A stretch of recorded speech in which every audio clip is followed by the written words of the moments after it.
Hello friends, welcome back. In the previous session, we learned what dividend is, what are the various important dates, and what are the different policies adopted by various companies, which declare the dividend. In this session, we are going to determine the factors which impact the dividend payout. In other words, we are going to determine the impacting factors or the factors which lead to the board to decide the amount of dividend to be paid. Let us understand these factors.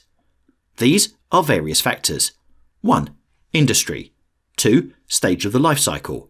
3. Degree of leverage. 4. Liquidity. 5. Capital commitments. 6. Business cycles.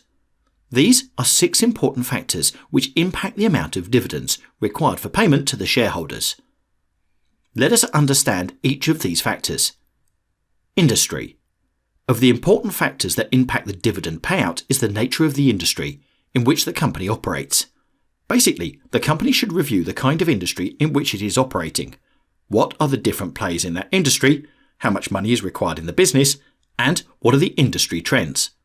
Let us say that we are operating in a business or industry which has a lot of cash generation. In such a case, we are definitely going to pay more dividends as compared with a company which has a lower cash generation.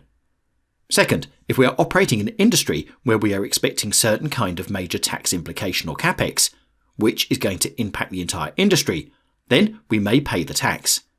The industry plays a role in the amount of dividends which should be paid. Let us take the example of technology. In this industry, financial flexibility is very competitive and the dividend payout is very low because the company needs constant capital to spend on the R&D and growth activities. In the case of the FMGC industry, the business is stable or there is a lot of cash generating. In such a case, there is no need to worry about this because we can distribute the extra cash to the shareholders. Stage of the life cycle. This is a very important factor which impacts decision making. Now, let me explain what the stage of life cycle is. In general, all the products of a company and all the people go through these life cycles. In a life cycle, we can start at a low rate and growth, pick up the growth rate, and then move to the maturity level. After maturity, we can either proceed at a stable growth rate or have a decline in the growth rate. This is about the growth rate. Let us say we are a startup. We will grow at 100% and then move at 80%, 60%, 20% and 5% growth rates. Later, maybe we move at 2%, 3% and -2% growth rates. We can observe how the growth rate changes. It depends upon the cycle we are in. Our growth rate is very high. Technically, with regard to the dividend, a company which is in a high growth stage may need money for expansion and may not declare the dividend or give dividend to the investor. However, the other companies that are in the maturity stage will have stable revenues and cash flow. Hence, these companies do not need too much money for expansion or renovation and may declare more amounts of dividend.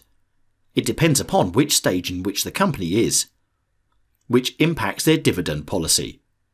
Degree of leverage. Degree of leverage refers to the amount of leverage present in the business. Let us assume that the company is a high leverage company, and hence a large amount of cash is required for the payment of debt, debt repayment, or other kinds of debt liabilities. In this case, we may not pay a very high dividend because all of our cash will be used to repay the debt. Therefore, the amount of cash that remains in the business will be very low. Technically, if a company is a high leverage company, it will have a high payout in terms of repayment of debt or other kinds of fixed commitment. If, say, you have taken certain fixed leases, operating leases or financial leases, you should make their payment. Basically, if you have a large number of fixed obligations and a high level of leverage, the dividend payout will be low as compared with a company having low leverage. Technically, all the cash that is generated is distributed to the shareholders. Liquidity. Liquidity is basically the amount of money required in the short term and long term scenarios. If a large amount of money is required in short to medium term, of course, we have not paid much dividend and we have kept the money for use in the business. However, let us say we do not need a large amount of cash for business in the short term scenario and would like to repay the debt or use the cash for business purpose. Let us assume that we have certain liability in the future, which is coming in and we need around $15 million in that particular year. we have made a profit of $60 million and will rather keep $50 million profit out of the $60 million for the liability, which you may come in the near future and then distribute the balance of $10 million if required. This is an important factor. If we have strong liquidity, then we are likely to pay a higher dividend. If we have a weak liquidity or have a liquidity problem, then we will pay a lower dividend. Capital commitments. Again, this is similar. As we have some capital commitment plan in the future, we will pay a low dividend. If we do not have any capital commitments and have stable business operations, then we may pay high dividends. Business cycles. The final concept is the business cycle. Business cycle is very simple. Let us say that you are in the peak of the cycle. Then there may be a higher dividend as compared with your position at the bottom of the cycle. This is it. Let me give you an idea about the cycles. Generally, a business goes through a cycle. The classic examples of business cycles are commodity prices or oil prices. Sometimes we find all the prices to be at their peak, while at other times all the prices are at the lower end. These are the years 1, 2, 3, 4, 5 and so on. Now, let us review the oil prices. Let us assume that in year 3 we find that the oil price is at its peak and we make a large amount of profit. In such a case, we may pay a higher dividend as compared with year 4, where oil prices are low, thereby leading to a low profitability.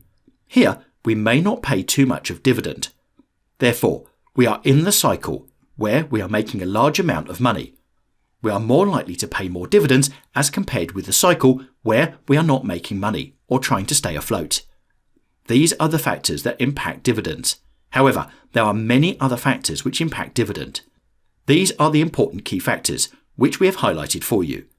I hope you've enjoyed this session, and in case you have any questions, queries or doubts, feel free to send us an email or connect with us. Thank you friends, and have a nice day.